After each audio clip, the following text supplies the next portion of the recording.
Big legs. Okay, Ms. Chin, we're all set. Don't let me get my gavel out. We're back into open session, everybody. So is there a motion to move to resume open session at 1:00 p.m.? So move, board member Beaman. Seconded, board member Joyce. Board member Chin, yes. Board member Joyce. Yes. Board member Beaman. Yes. Board member Hall. Yes. Board member Kirkbride. Yes. Board member Kroger. Yes. Board member Patel. Yes. Board member Pinedo. Yes. Motion passes, and just to note that board member Kroger will be exiting the meeting around 4:00. So we're going to begin with mailing A, review and discussion of the rulemaking hearing report with staff member Melvin. All right. Just a moment.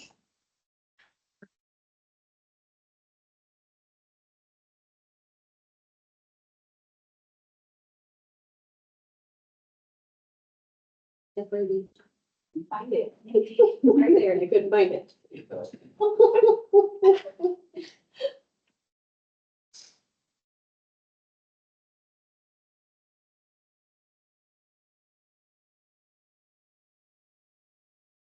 All right, staff member Melvin, this is mailing A regarding our rulemaking hearing report and comments. And the board has been provided with this report as well as the public. So on April 16th, the May 22nd, 2025 rulemaking hearing public notice was sent out via Gov Delivery to 5,431 rulemaking adopted rules subscribers in our system. Interested parties were invited to sign up to provide oral testimony during the virtual hearing and encouraged to email written comments to us. The rulemaking hearing convened at 9:30 a.m. and it adjourned at 9:36 a.m. 2 people joined the public call to listen to the hearing. 1 participant signed up to provide oral testimony. However, that person did not join the call, so no oral testimony was provided during the hearing. No written comments were received on these rule sets during the open comment period, which was 4:16 through 4:30 p.m. on 5/20/22. And then this is, again, there's nothing to summarize here. This is just the rules that were noticed.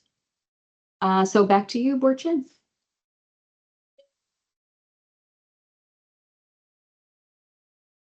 Discussion. You're welcome to raise hands if there's any discussion regarding the rulemaking hearing. Or no public comment was made. Otherwise, we're gonna get a motion going here. Any comments? Hearing none, is there a motion to move to accept the May 22nd, 2025 rulemaking hearing report?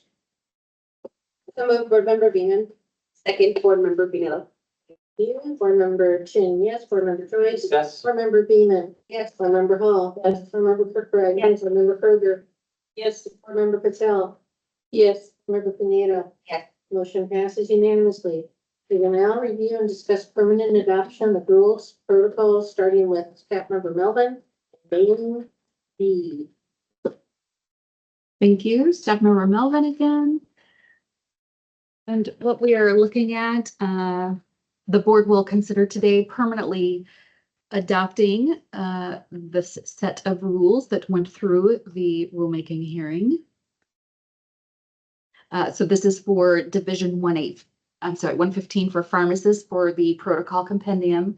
Just a friendly reminder, this rule was adopted as a temporary rule in December. So it needs to be adopted permanently by tomorrow. So I'm going to file it tonight in order for these current versions to stay on our books. So I'm just going to scroll through here. Nothing has changed. This would repeal the VVC protocol permanently, adopts the contraception version of 6/2025, coronavirus 2019, hepatitis B, meningococcal, pneumococcal, and RSV. And this is just the notice of proposed rulemaking. So back to you, President Chin.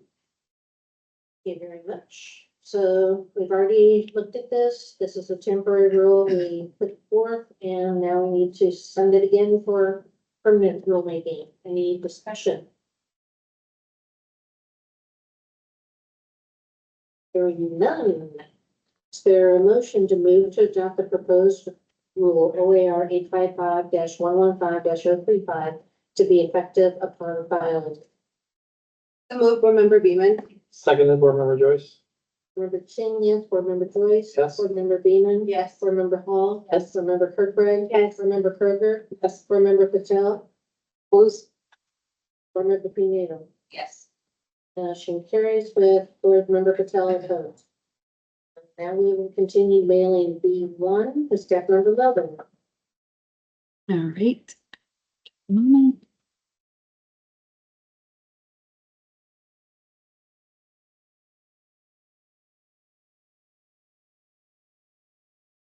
All right, so this is for Division 6, 41, 43, 45, 80, 115, 120, 135, 139, and 141. This is our annual standards adopted by reference.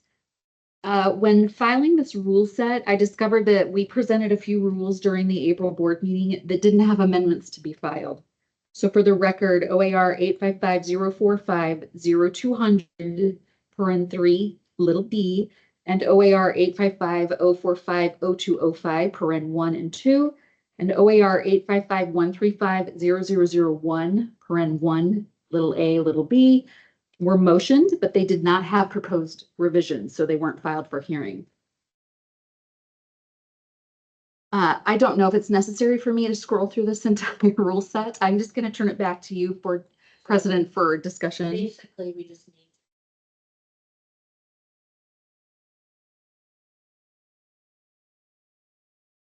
Well, we're adopting just those newer versions, just minus those 3 rules. Yeah.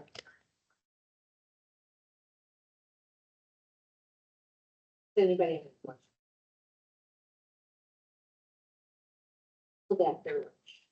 So, is there a motion to move to adopt proposed rules OAR 855-006-0005, OAR 855-041-1046, OAR 855-041-1092, OAR 855-041-1145, OAR 855-041-7050, OAR 855-043-0545, OAR 855-043-0740, OAR 855-080-0020, OAR 855-080-0021, OAR 855-080-0022, OAR 855-080-0023, OAR 855-080-0024, OAR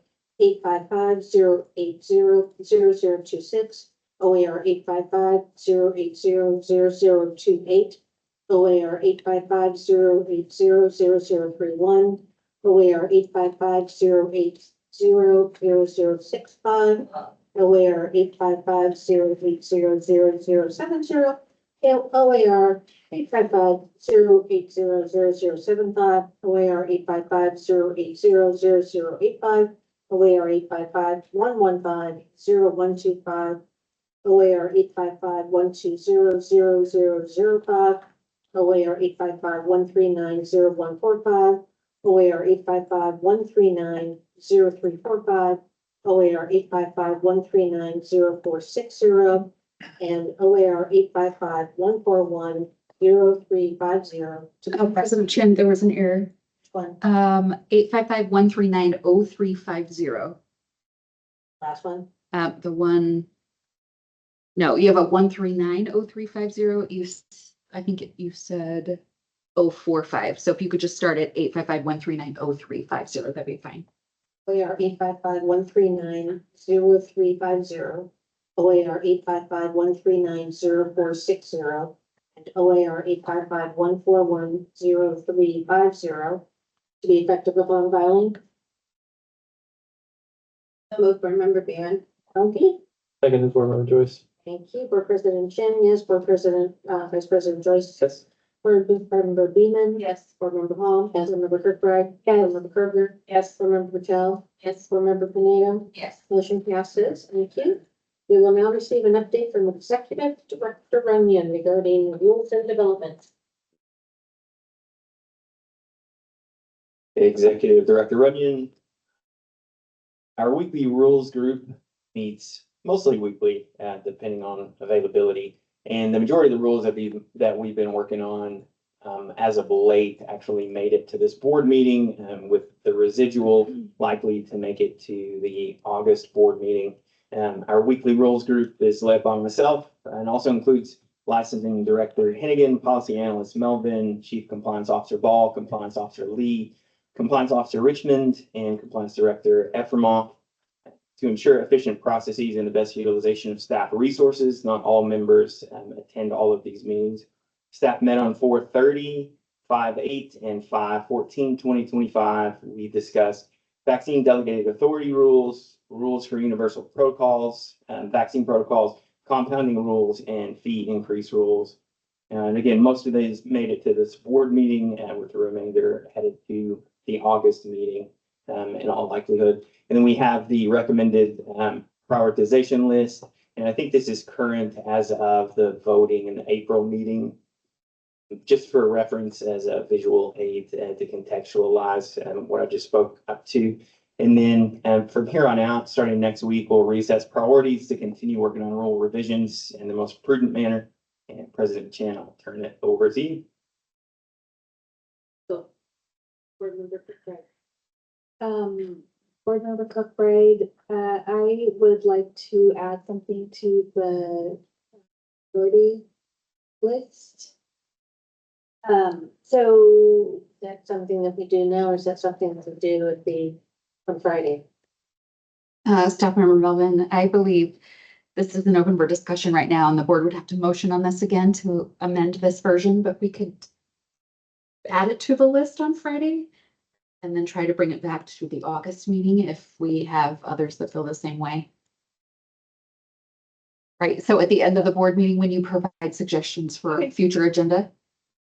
So right now, we're gonna begin a rules policy discussion, starting with me and Steve, second for Runyon. We're gonna note that due to the timing of legislative session, it will be necessary to convene July 22nd, 2025 rulemaking hearing to accommodate legislative implementation of operative dates for a few rules. The board will consider permanent adoption for the proposed rules during the August work meeting. That's what we're voting on today, yes?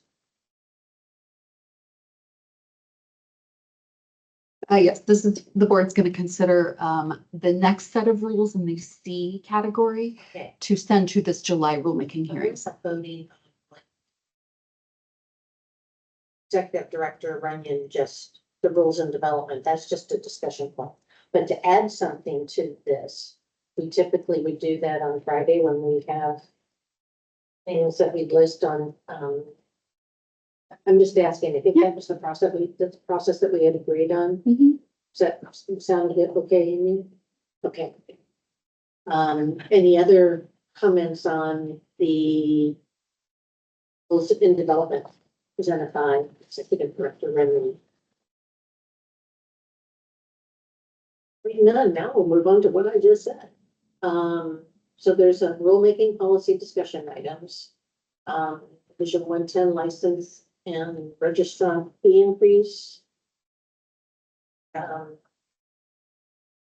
Executive Director Rennie, you were going to take that piece. Yes, Executive Director Runyon. So for a little background context, the board's licensing fee increase resides in House Bill 5028, which I'm excited to announce passed yesterday after a third reading on the Senate floor without further amendments, permitting the BOP or Board of Pharmacy to increase the licensing fees in accordance with the Policy Options Package 101 presented in the 2025-27 agency requested budget. Package 101 would increase licensing and registration fees by 40% and will be implemented proportionately across all the board's 36 licensing categories.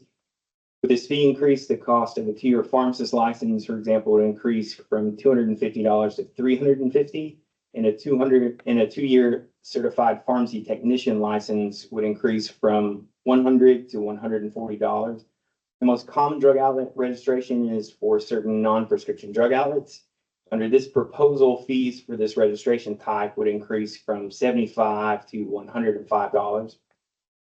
The primary need for this fee increase relates to our database modernization project outlined in policy option package 102 in our budget. I think it's worth noting also that the last meaningful fee increase occurred in 2001. In 2011, the board increased a number of fees. However, most were reverted back to the 2001 fees in 2013 due to an unexpected surplus of funds. It's also worth noting that the resulting fees will be comparable to neighboring states, Washington and California, and on par with the upward trend of continued fee increases seen across the industry.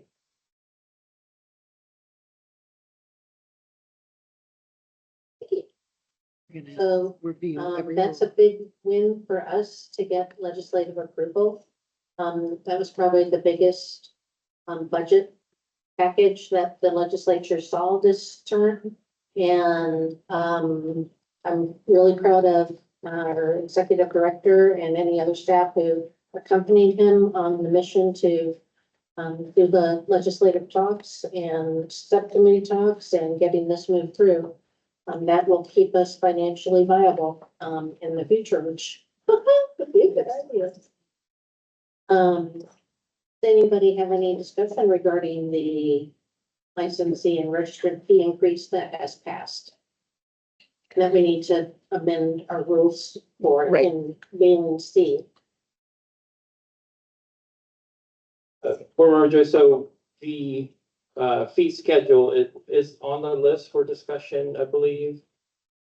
We're doing right. Not right now, but I'm saying in our list of priorities, a review of the fee schedule is on the list, okay? Because, obviously, you guys know how I feel about the $40 increase for technicians. I think it's disproportionate. And if you do actually look at other states, I don't think that it's fair. And my reason for that is that, we're trying to compare ourselves to California, which has the same population as Canada, the country. And also, we have what approximately 1/10 the population of California. I just do not see the logic in the fee schedule and where things are priced at. So, I mean, in the future, I'd like to see staff look at fee schedules thoroughly to consider several items, not just, state population, but also the number of pharmacies, the number of licensees, and put that all into a formula and, it just show the public or the licensees that this is the reason for this amount to be paid, because $100 to $140 for a technician that averages $39,000 per year in Oregon is a steep increase. When you're talking about average salaries for technicians in California and Washington, they are at least 15 to 20% higher.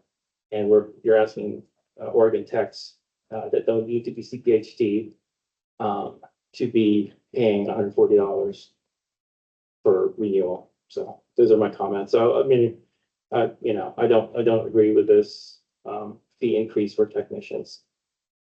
Also, a disproportionate is the fee for pharmacists compared to the Washington and California amounts. So, thank you. Thank you, Board Member Joyce had noted, and I noted that that was your concern, previously. I would also remind all of us that we have not had any significant fee increases, so it became necessary to finally make a jump because there haven't been any incremental changes in many years. That now the current licensees are gonna have to bite the bullet for, we all will. But moving forward, we will be having this as part of our agenda every February where we're looking at the budget with our CFO. So, hopefully we won't find ourselves in the shoes ever again of having to do a 40% increase on anybody. Okay? I don't disagree with that. Okay. So, any- Executive Director Running, sorry, President Chin. If you'd like, we could go through the rule of amendments and then we could open it up for comments afterward. Yeah.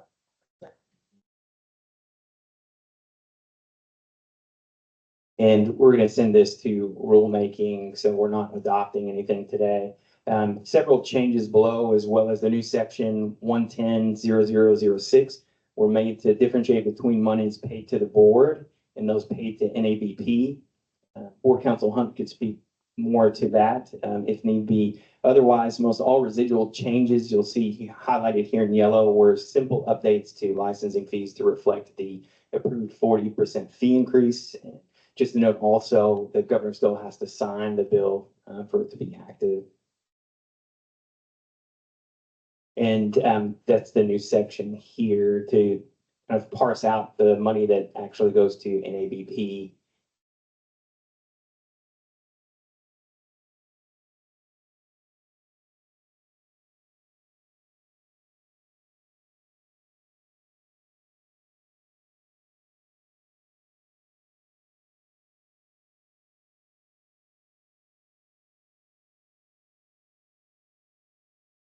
So all of those highlighted values, we just scrolled by, are just changes to the actual amount reflected of the 40% fee increase. President Chen, I'll turn it back to you. Sure. Okay, now we are open for board discussion beyond what board member Joyce has had to comment. And you're welcome to have any further comments, sir. Head board member Kroger. Board Member Kroger, for the new section 855.110.006. I don't understand why we have this in here, and I'm concerned that fees changing with NABP would cause us to have to open this back up for rulemaking again, and this was not in there previously. Is there a requirement to have that in there? Yeah, it's actually in our statute that it needs to be in there. And so that's the reason why I was like, since it's open, we'll put it in, because we needed to be in compliance with the statute. So, and it is, that's why I didn't, the only things that are required in statute for us to have in rule are the examination fee and the re-examination fee, which I was like, what's a re-examination fee? So I had to learn that. And so that's why I didn't list out, like, they have a ton of fees, right, that are associated with other parts of this process. But this is all that's required in the statute. So that's why it says the examination fee, re-examination fee, and all other associated fees. Website. And then- the statute where it is. Yeah, it's 689.135.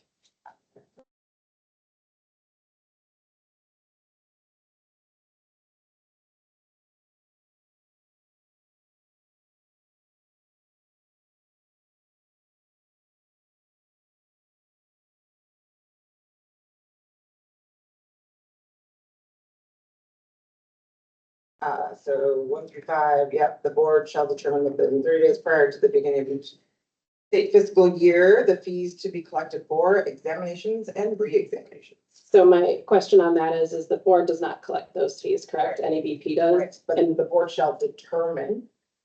I went through this with my boss because I was like, did not want to bring it to you guys. And it was like, yeah, no, it's like, so we have to determine it, right? And like, so we're just, saying, okay, that's, but yes, we would, if an ABP, and we talked about like how we get notification from an ABP if their fees are going up, and there's time Correct. to address it. Okay.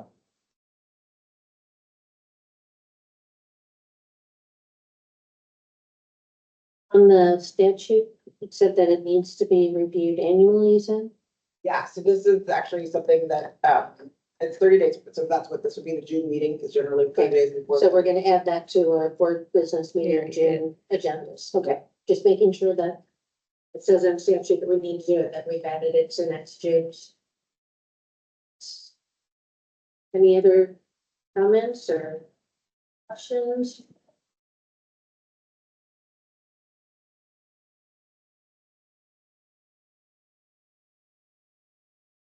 Not trying to rush anybody, but we can do a motion if nobody has anything else to say. Oh, wait, Staff Member Melvin, Council Hunt. The effective date we need to talk about for this motion's a little different. We should probably talk about that. Well, it was just, yeah, we'll just say, you know. 'cause the After they effective motion? Statute is, July 1 of 2025. Is that what you mean? This motion, okay, the motion is written just a little bit different. So what the board's gonna consider today is initiate the rulemaking process on July 1. So what that means for the filing, all I wanted to bring up was that when we bring this back in August, instead of, there's Secretary of State rules that we have to follow. There's a 49-day notice period. So this means the board would not have the option of making this effective during the August board meeting. So usually we say to be effective upon filing.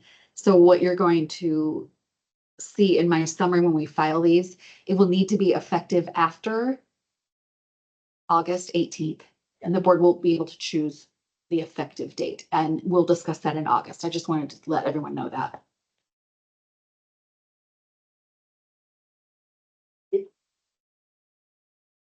Board Member Patel.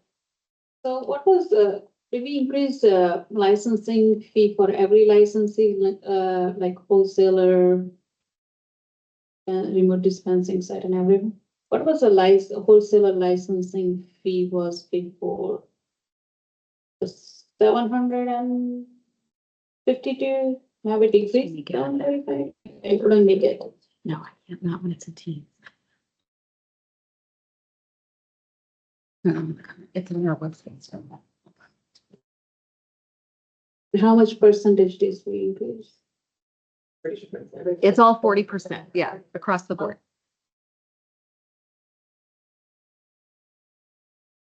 All right, Staff Member Hennigan is not here. Give me just a moment.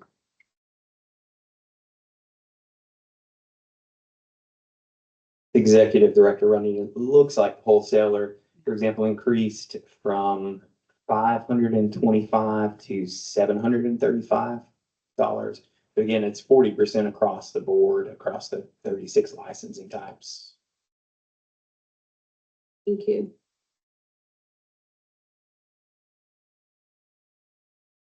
Any other comments or questions? Board Member Kroger, I'm not a lawyer, obviously. But I still feel concerned even with the board shall determine within 30 days prior to the beginning of each state fiscal year, the fees to be collected for. We're not collecting any fees.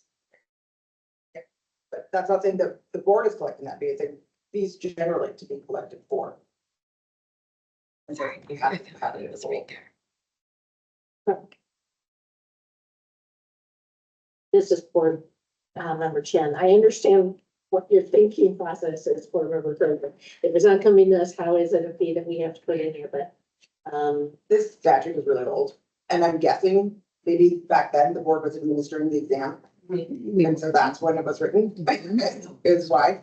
And probably, right, the goal was also that the board would, and this is all guess, I don't actually know. But that the board, probably wanted some control over what the fee would be. Going forward, and so that's, why I'm guessing it's there, but. It's one of those things that, one of those things when we look at statutes again. yeah. Okay, any other board discussion? And is there a motion to move to initiate the rulemaking process on July 1st, 2025 for OAR 855-110-0005, OAR 855-110-0006, OAR 855-110-0007, and OAR 855-110-0010 as presented. I move Board Member Beeman. And Board Member Chen. Board Member Chen, yes. Board Member Joyce. Opposed? Board Member Beeman. Yes. Board Member Hall. Opposed. Opposed. Board Member Kirkbride. Yes. Board Member Kroger, Yes. Board Member Patel. Closed. Or. Missing. Pineda. Oh, next page, Board Member Pineda.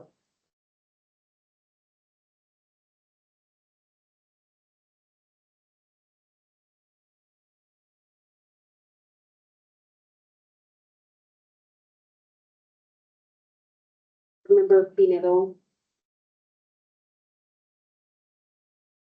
I have an issue with the pharmacy technician license fee and the certified Oregon pharmacy technician license fee being the same.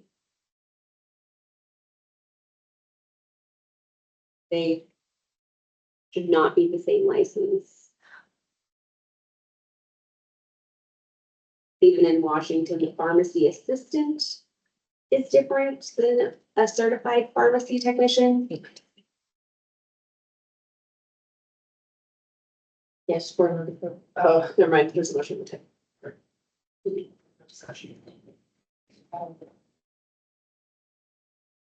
This has been passed by the state legislature. At committee sessions prior to today's meeting, why we needed to do this. I am aware of that, yes.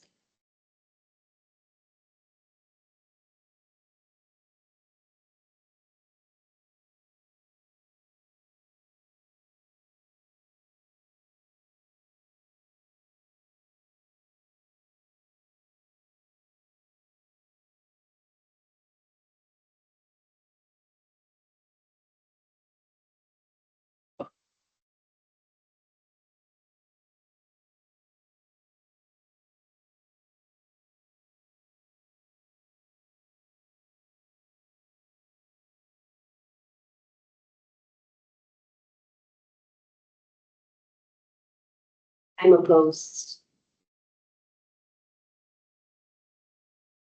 So I'm not sure where it is for this. You need to, motion fails. You should say that. The motion fails, saying that. Executive Director Runyon, I recommend we take a break.